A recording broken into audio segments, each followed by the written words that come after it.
This is Andrew Jordan from NodeWise CPA, and welcome back to our series on growth. One of the ways we live out our core value of growth at NodeWise CPA is through learning.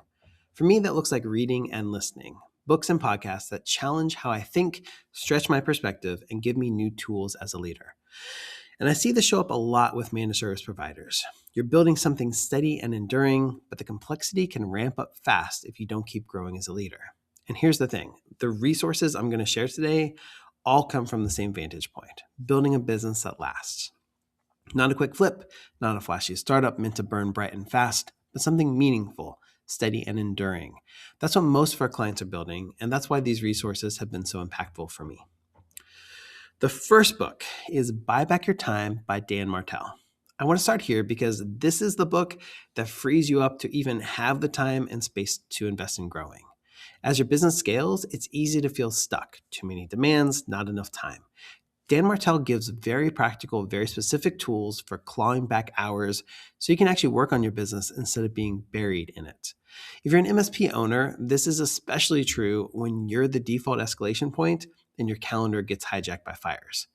And once you buy back your time, then you can start investing in bigger picture learning, the kind of things some of these other books talk about. Second book, Good to Great by Jim Collins. This is a classic. If you haven't read it yet, it's one of the best places to understand what creates longevity in a business. It's not about hype, it's about building with discipline, clarity, and focus that lasts. And I'll say this, all the books I'm mentioning today, they layer together.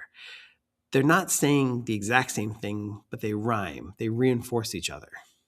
Third book, Unreasonable Hospitality by Will Guidara. This one's from the restaurant world, but the lessons apply to any business. It's entertaining, funny, heartwarming, full of great stories, but underneath, it's a challenge. Are we always finding ways to be our best, to iterate, to create experiences that matter for our clients? Fourth book, 5 Dysfunctions of a Team by Patrick Lencioni.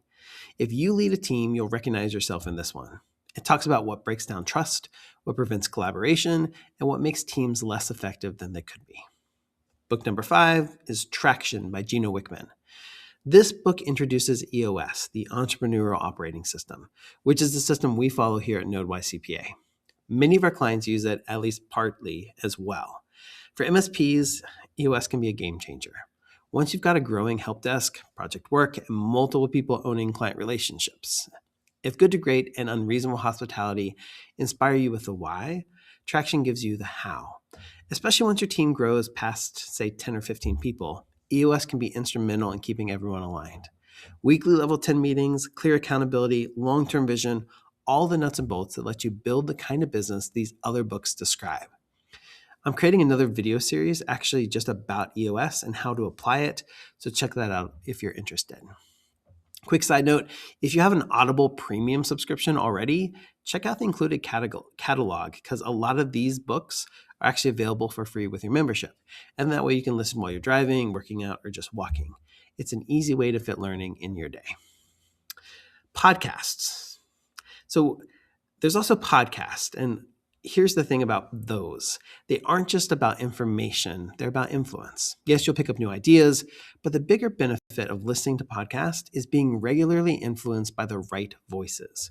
When you listen to someone every week, their tone and energy become part of your environment. For example, I listened to this one CPA who is upbeat, positive, and very progressive technologically. He's got great ideas, but honestly, I listen just as much for the encouragement. He makes things seem doable, and that rubs off on me.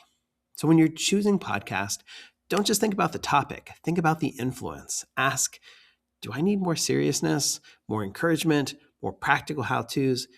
Pick hosts whose voices help you become the kind of leader that you want to be. So that's my short list.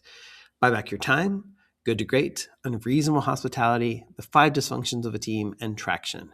Pair those with a podcast or two that you intentionally choose for both the ideas and the influence, and you'll see growth not just in your business, but in how you lead. So here's the action step. Pick one.